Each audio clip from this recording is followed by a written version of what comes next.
rFactor 2 just released its new Q3 content drop and has once more added some new cars as well as a new laser scan track to the game. But I'm going to be honest with you guys, this tweet has got me more excited than all of that.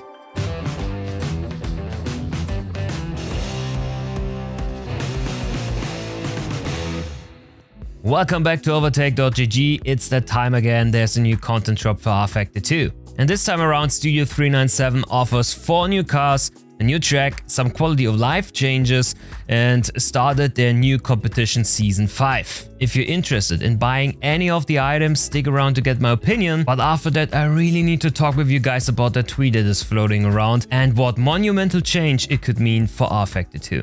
So let's get started with the free stuff first.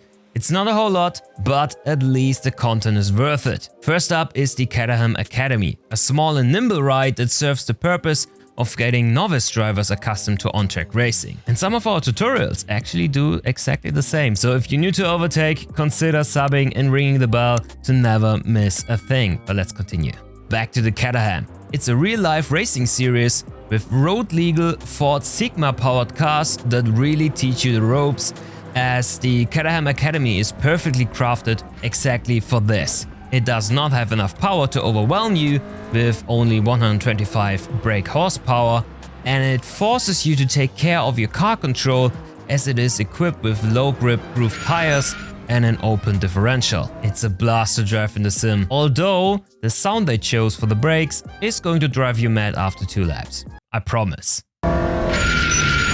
All in all, a top addition to the game and perfectly suited for rookie racing, and this is exactly what Studio 397 is going to do using the Caterham in the rookie competition system. Also free are some quality of life changes and new updates that further enhance the level of realism. The most prominent of them is Railroad 2.0. What it does is that it calculates the grip levels more dynamically now.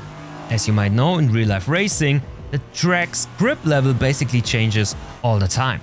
If many cars do many laps on one racetrack, tires will get worn over time and lose rubber that then makes the track surface grippier. And as I said, there's a new calculation for that, but Railroad 2.0 doesn't stop there.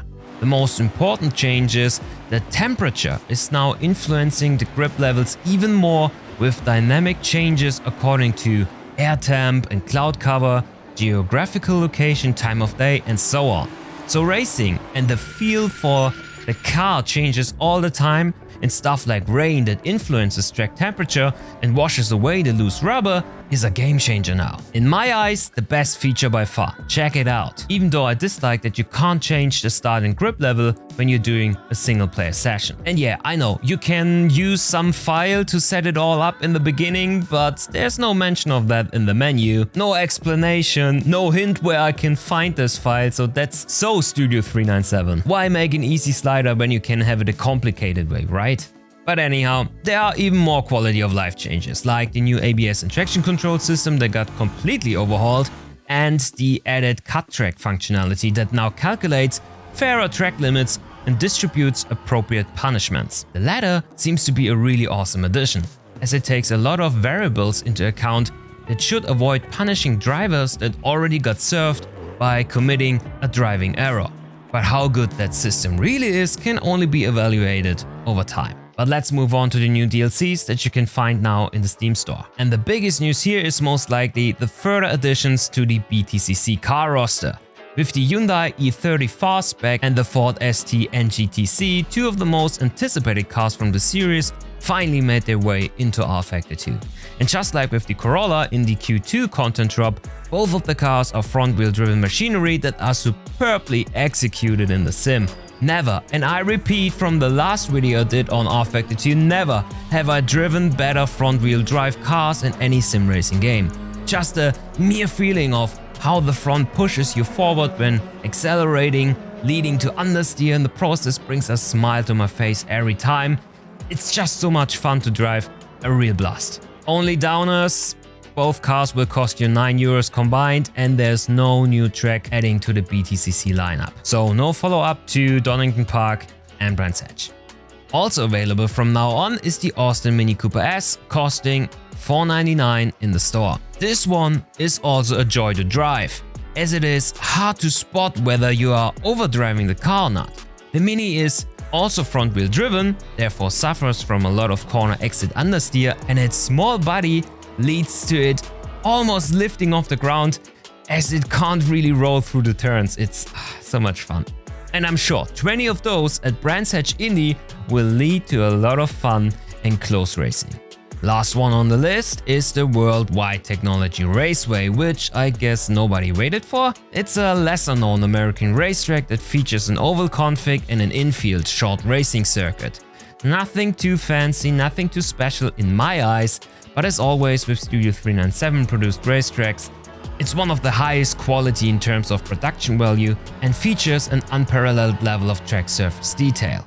So, all in all, the Q3 content drop is a nice to have update, even though the pricing still remains an issue for me, as I think it's just a little bit overpriced. Because if you fall into that rabbit hole and purchase the content as it releases every other month, it's going to be really costly over time. I for my part would love to see a season pass happening in the near future, so that you don't have to buy the content all the time and maybe get a bit of a discount. But hey, okay DLC, if you like rFactor 2, come and get it. But as promised, let's finally talk about that tweet I was mentioning earlier and what this could mean for rFactor 2's future.